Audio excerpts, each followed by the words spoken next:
वो तुम्हारी पोजीशन क्या है, फिर उसकी सारी व्यवस्थाएं तो बनाओ, कोई बात नहीं,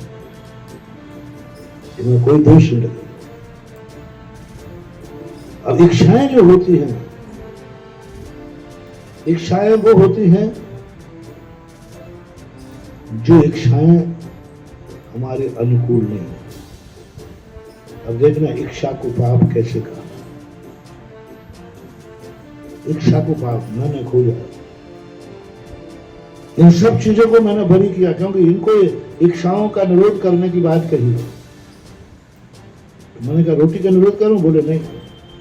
उन्होंने कहा इच्छाओं का निरोध, जो तुम्हारे पद के अनुकूल नहीं है उनके प्रति यदि तुम्हारी नियत खराब हो रही है तो वो इच्छाओं के अंतर्गत आए।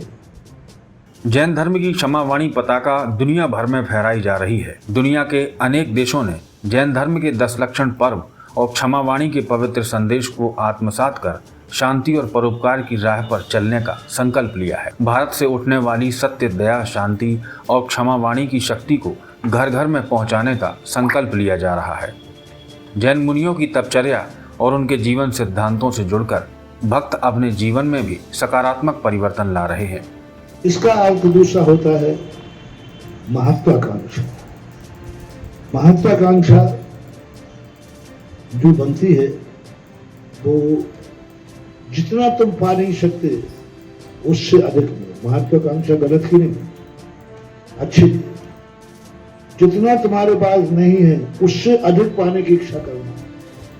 तुम्हारे पेट में जठराग्नि खाने की क्षमता नहीं है और अधिक खाने का भाव करना, इसको बोलते महत्वाकांक्षा। कल्पना की उड़ान, शेख चिल्ली जैसे ऐसे परिणाम कर रहा है। और वासना क्या कहलाती है? वासना का अर्थ होता है सुपरघाती। तुम्हें मालूम है कि यह चीज हमारे लिए भी दूसरे के लिए, दोनों के लिए घातक है। वासना को कहा गया सुपरघाती, और तुम्हें मालूम है इससे मेरा घात है, इससे मेरी सारी अवस्था का घात है और सामने वाले का भी नाश है। फिर भी तुम्हें उस कार्य को करने का भाव आवे, इसको बोलते हैं वासना। महत्वाकांक्षा, इच्छा और वासना, ये 3 चीजें निषिद्ध की। पर्युषण पर्व के बाद क्षमावाणी के अवसर पर रेडियस मीडिया के सार्वजनिक मंच पर संवाद स्थापित करते हुए डॉक्टर DK जैन और नगर पालिका अध्यक्ष नीरज मनोरिया ने 10 लक्षण पर्व क्षमावाणी को जन जन की ज़रूरत बताते हुए संदेश दिया। आप सब जानते हैं पिछले 10 दिनों से दिगंबर जैन समाज के 10 लक्षण पर्व चल रहे थे और 10 लक्षण पर्वों के बाद 11वें दिन हमारे उत्तम क्षमा का कार्यक्रम होता है और अगले 2 दिन यहाँ श्री जी के विमान निकाले जाते हैं। मैं इस अवसर पर मेरे क्षेत्रवासियों को मेरे द्वारा, मेरी परिषद के द्वारा जो कष्ट हुआ हो, स्वार्थवश, व्यक्तिगत या किसी अकारण भी या किसी कारण से हमसे कोई नाराज़गी हो, कोई क्षुब्ध हो, कोई हमसे कष्ट हो, उसके लिए मैं हाथ जोड़कर ब्रह्मतापूर्वक उत्तम क्षमा कहता हूँ कि हमसे जो भी गलती हुई हमें माफ़ करें। और आपके द्वारा भी मुझे जो भी कहा गया होगा और मेरे मन में कहीं ठेस पहुँची होगी तो मैं भी आपको हाथ जोड़कर कहता हूँ कि मैंने भी आपको माफ़ किया, क्षमा किया, आप भी मुझे क्षमा कीजिए।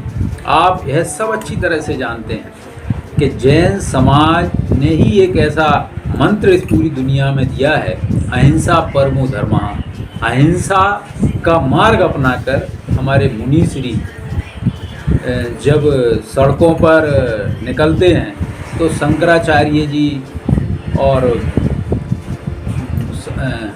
शास्त्री जी ने कहा है कि जब जैन संत, धीरेन्द्र शास्त्री जी ने, जब जैन संत सड़कों पर चलते हैं तो ऐसे लगता है कि सरेआम भगवान चल रहे हों। और आज यदि दुनिया में धर्म यदि किसी ने यथावत रखा है, धर्म को मानने वाले लोगों ने रखा है, तो जैन मुनियों ने रखा है। मैं इस अवसर पर संपूर्ण मुनियों को नमन करते हुए, उनके चरणों में वंदन करते हुए, संपूर्ण लोगों को जिनको मेरे द्वारा हाथ हुआ है, मैं उनसे हाथ जोड़कर उत्तम क्षमा कहता हूँ। उत्तम क्षमा, मुझे माफ़ करें।